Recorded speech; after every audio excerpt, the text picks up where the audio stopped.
Hello guys, welcome back.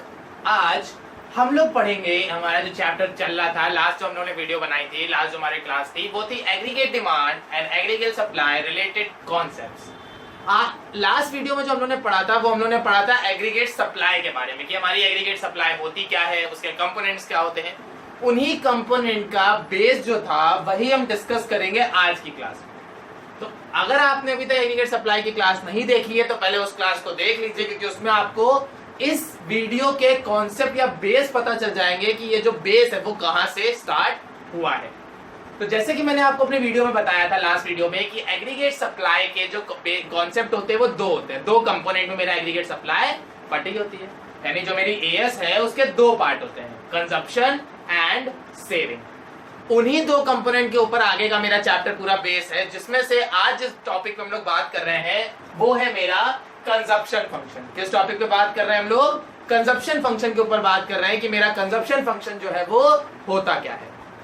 तो चलिए start करते हैं इसके कॉन्सेप्ट या डेफिनेशन के हिसाब से। It is the functional relationship between C and Y.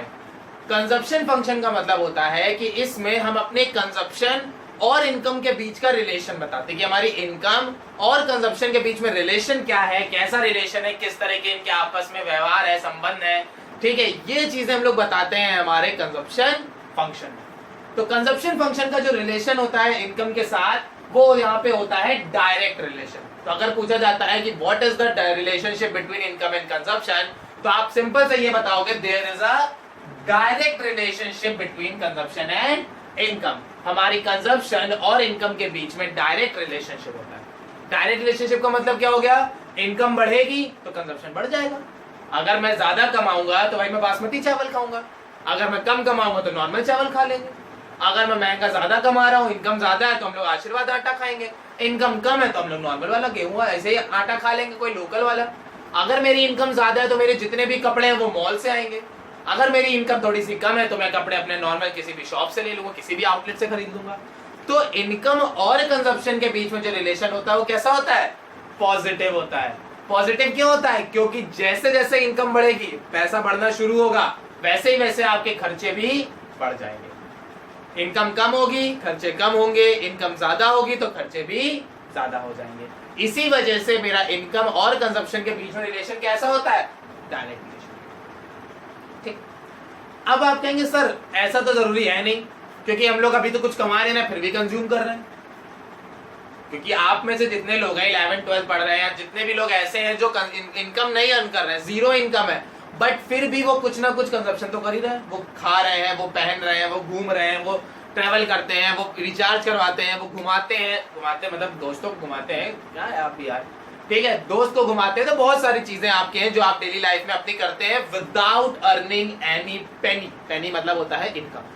बिना कोई इनकम अर्न करे जब आप ये सारी एक्टिविटीज कर रहे हो तो कंजप्शन तो कर ही रहे हो ना। तो कहां से कर रहे हो? ये कंजप्शन जो होता है वो हमें, जो हम लोग बोरो करते हैं, बोरो करने का मतलब क्या हो गया? वो हमारे पेरेंट्स हमें पैसा दे रहे हैं, हम नहीं कमा रहे हैं, बट इस कंजप्शन के लिए हमारे पेरेंट्स हमें पैसा दे रहे हैं, हमारे गार्जियन हमें पैसा दे रहे हैं कि ये लो पैसा लो और आराम से आप इस्तेमाल करो। तो यहां पे इससे एक चीज पता चलती है, there is some minimum level of consumption when y is zero. जब मेरी इनकम जीरो होती है उस लेवल पे भी हम कुछ ना कुछ कंजप्शन करते हैं। जैसे यहाँ देखो इनकम कितनी है? जीरो, बट फिर भी मेरा कंजप्शन कितना है? 20 का है। तो जब मेरी इनकम जीरो है उस केस में भी हम कंजप्शन कर रहे हैं, उस केस में भी हम खा रहे हैं, पहन रहे हैं, सारे काम कर रहे हैं। वो लेवल ऑफ कंजप्शन मेरा क्या कहलाता है? This is called autonomous consumption. यानी जिस कंजप्शन लेवल पे या जिस इनकम लेवल पे मेरी इनकम जीरो है बट उस लेवल पे भी हम कुछ ना कुछ कंज्यूम कर रहे हैं, वो लेवल मेरा कहलाता है ऑटोनॉमस कंजप्शन। बात समझ में आ गई? अब इसका थोड़ा सा ग्राफ देख लेते हैं कि ग्राफ क्या है इसका। तो यहाँ पे जो मेरी y और c है ये भी मेरी अजम्पटिव ही होगी, क्योंकि चैप्टर की स्टार्टिंग में मैंने जैसे आपको बताया था कि चाहे मेरी AD हो चाहे मेरी AS हो, ये दोनों ही चीजें मेरी कैसी होती हैं? प्लान होती है। हम इसको प्लान करते हैं, एक्चुअल में इसका कोई भी लेना देना नहीं है। ये सारी चीजें कैसी हैं? काल्पनिक है, ये काल्पनिक घटनाओं पे बेस है, इसका वास्तविकता से कोई लेना देना नहीं है। इसको कृपया घर पे ट्राई करने की कोशिश जरूर करें, नहीं तो समझ में कैसे आएगा? ट्राई तो करना ही पड़ेगा। तो वही चीज यहाँ पे क्या हो गई कि यहाँ पे जो मेरा इनकम और कंजप्शन है वो क्या होगा, अजम्पटिव होगा। तो यहाँ पे जो मैंने लिया, जैसे मैंने इनकम को लिया 0, 50, 100, 150, कंजप्शन मैंने अज्यूम कर लिया 20, 60, 100 एंड 140। एक छोटा सा पॉइंट है, बहुत बेसिक सा पॉइंट है, शेड्यूल बनाने के लिए बहुत इंपॉर्टेंट है, बट जब भी आप इनकम और कंजप्शन का ग्राफ बनाएंगे या शेड्यूल बनाएंगे तो हमेशा एक चीज ध्यान रखिएगा, इनकम का जो रेट होगा वो कंजप्शन के रेट से ज्यादा होगा। मतलब आप इनकम ज्यादा अर्न करोगे, कंजप्शन कम करोगे। रेट की बात कर रहा हूं मैं यहाँ पे। रेट का मतलब क्या हो गया, पहले इनकम कितनी थी 0, अब इनकम कितनी है 50, चेंजमेंट कितने का आया 50 का। लेकिन कंजप्शन में चेंजमेंट पहले कितनी थी 20, अब कितनी हो गई 60, चेंजमेंट कितने का आया 40 का आया। इनकम में चेंजमेंट थे 50 का, कंजप्शन में चेंजमेंट था 40 का, तो इनकम में चेंजमेंट ज्यादा आ रहा है। यही मैं समझाना चाह रहा हूं कि जब भी आप शेड्यूल बनाओगे तो हमेशा इनकम का जो चेंजमेंट है वो कंजप्शन के चेंजमेंट से ज्यादा लोगे। शेड्यूल कभी गलत नहीं होगा, ग्राफ कभी गलत नहीं होगा, नंबर हमेशा 3 में 3, 4 में 4, 6 में 6, जितने का भी क्वेश्चन होगा पूरे मिलेंगे। क्यों? क्योंकि आपने छोटा सा जो बेसिक साइज का पॉइंट है वो आपने याद रखा। बट अगर ये पॉइंट भूल जाते हो तो क्या होगा, फिर असम्पशन ही लोगे, फिर तो भैया जो मर्जी वो ले रहे हैं। तो जब जो मर्जी ले रहे हैं तो ग्राफ गलत बनेगा, ग्राफ गलत बनेगा तो मार्क्स आपको। छोटी सी बात है कि अगर आप ग्राफ ड्रॉ कर रहे हो, शेड्यूल बना रहे हो, तो इनकम का ज्यादा लोगे और कंजप्शन का कम लोगे। ठीक, उसके बाद हम लोग एक ग्राफ ड्रॉ करेंगे जिस ग्राफ में एक्स एक्सिस पे होगी मेरी इनकम, वाई एक्सिस पे होगी मेरा कंजप्शन। एक्स एक्सिस पे इनकम, वाई एक्सिस पे कंजप्शन। इनकम जो शुरू हुई है 0 से शुरू हुई है, इसलिए इनकम का जो ग्राफ होगा वो शुरू होगा 0 से। देखो यहाँ से 0 से शुरू हो रहा है, तो इनकम का ग्राफ कितने से शुरू होगा 0 से शुरू होगा। लेकिन वही कंजप्शन कितनी है 20, तो कंजप्शन शुरू होगी 20 से। लेकिन ये दोनों ही जो है वो एक लेवल पे जाके मिलेंगी, जो लेवल है मेरा 100। तो इस यहाँ पे दोनों 100 के पॉइंट पे मिली, इस पॉइंट को बोलते हैं break even point, point of equilibrium, point of saturation. बहुत सारे नाम इसके होते हैं, ये आपको हर बुक में अलग अलग मिलेगा। एक सिंपल सा नाम याद कर लो, तो ज्यादा नाम याद रखने की जरूरत नहीं है। एक नाम याद रख लो, इस पॉइंट को हम लोग बोलते हैं ब्रेक इवन पॉइंट। क्या बोलते हैं? Break even point. जिस लेवल पे मेरी इनकम और कंजप्शन इक्वल हो जाते हैं वो लेवल ऑफ कंजप्शन मेरी क्या कहलाती है? Break even. बात समझ में आ गई? कोई दिक्कत नहीं। अब ये जो मेरा y है, y का मतलब क्या होता है? y मैंने जैसे आपको अपनी लास्ट वीडियो में भी बताया था, y is identical to the as, कि जो मेरा y है वो किसके जैसा होता है? as के जैसा होता है। तो चाहे हम इसको as कहें, चाहे हम इसको y कहें, बात दोनों एक ही। उसी तरह से ये जो मेरा कंजप्शन है, ये जो कंजप्शन है, इस कंजप्शन, ये जो कंजप्शन है ये क्या शो करेगा? y तो मेरी इनकम शो करती है, कोई दिक्कत नहीं है, जो कि मेरा as को शो रिफर करता है कि as मेरी कितनी है। यहां पे क्या है? मेरी कंजप्शन। कंजप्शन क्या शो करेगा? कंजप्शन जो शो करता है वो क्या है? It shows slope of C line shows MPC. Slope of C line क्या शो करती है? एमपीसी शो करती है। अब आप कहेंगे ये क्या ले आया सर जी, इतना तो अभी हो नहीं रहा था, एमपीसी और एक और आ गया। अब भाई क्या करें? घबराओ नहीं, घबराओ नहीं। Why are you worry when I am here?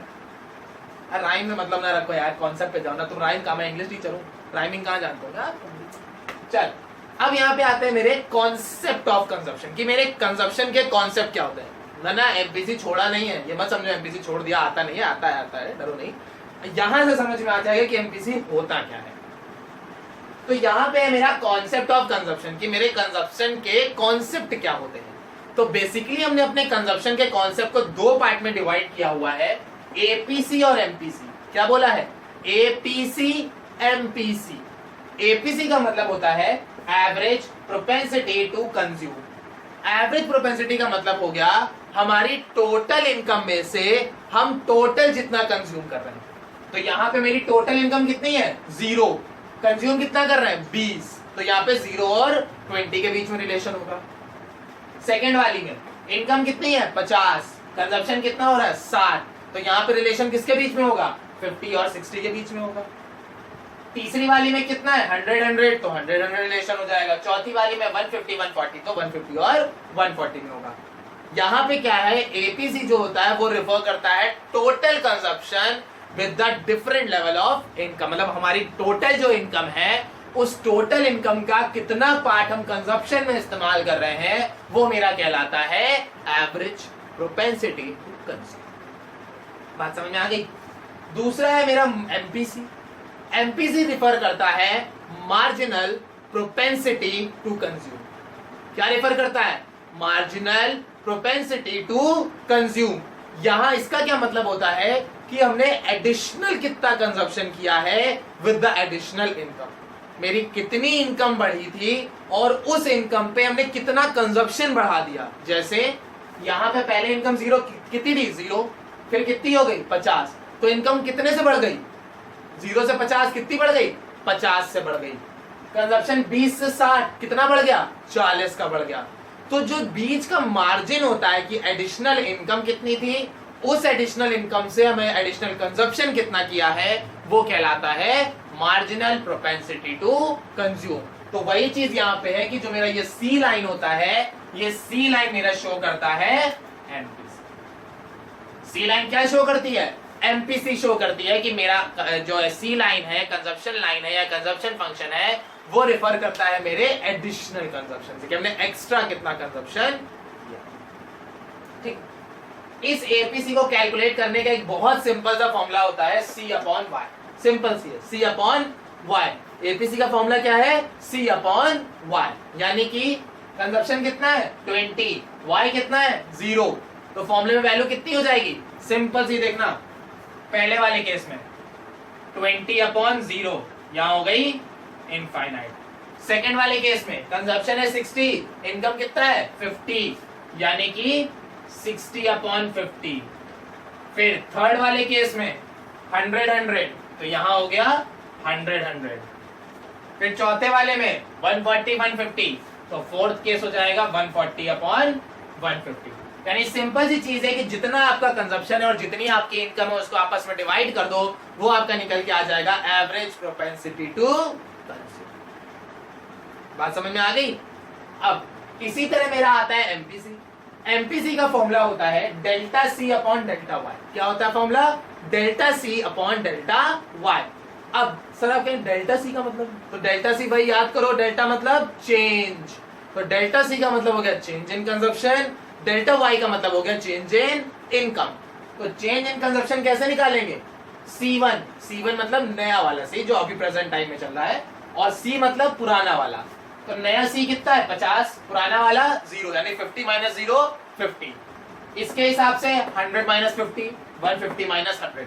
तो नए कंजप्शन से पुराने कंजप्शन को माइनस कर देंगे तो निकल के आएगा डेल्टा सी। उसी तरह से नई इनकम में से माइनस कर देंगे पुरानी इनकम को तो निकल के आएगा डेल्टा इनकम। सिंपल सा फॉर्मूले में वैल्यू रख दोगे, आपका आंसर। बात समझ में आ गई? कोई दिक्कत? क्लियर है? अब एक छोटी सी चीज और देख लो। हमारा जो ये सी फंक्शन होता है, इस सी फंक्शन का एक फॉर्मूला होता है। क्योंकि यहां पे तुमने 150 दिया था, वो तो चलो ठीक है, 150 दिया था, वो तो समझ में आ गया कि हमें 150 था हमारे पास। एक फॉर्मूला होता है मेरा सी फंक्शन का, जो कि मेरा यहां पे क्या होता है? C is equal to C bar plus B Y. ये मेरा बहुत इंपॉर्टेंट फॉर्मूला होता है। C refers to the consumption, C bar refers to the consumption, autonomous consumption, B refers to the MPC and Y refers to the income.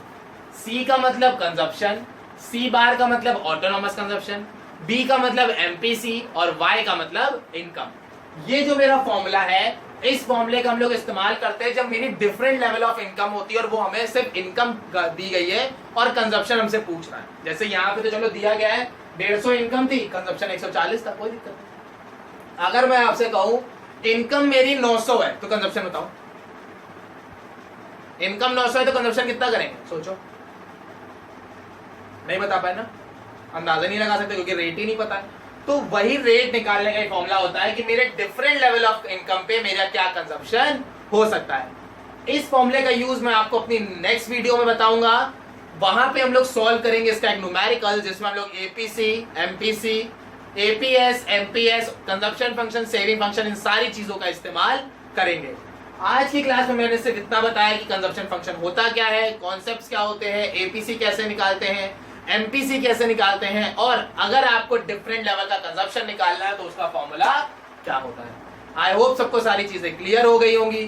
Consumption function confuse मत होइएगा, डरिए नहीं, बिल्कुल मत घबराइए कि सर ने छोड़ दिया है, बिल्कुल नहीं छोड़ा है। ये टॉपिक मैं आपको अपनी नेक्स्ट वीडियो में आपको जरूर एक्सप्लेन करूंगा विद द डिटेल इंफॉर्मेशन, जिसमें आपको कंजप्शन निकालने का जो फॉर्मूला है बहुत अच्छे से समझ में आ जाएगा। आई होप सबको आज की क्लास समझ में आ गई होगी। Thank you.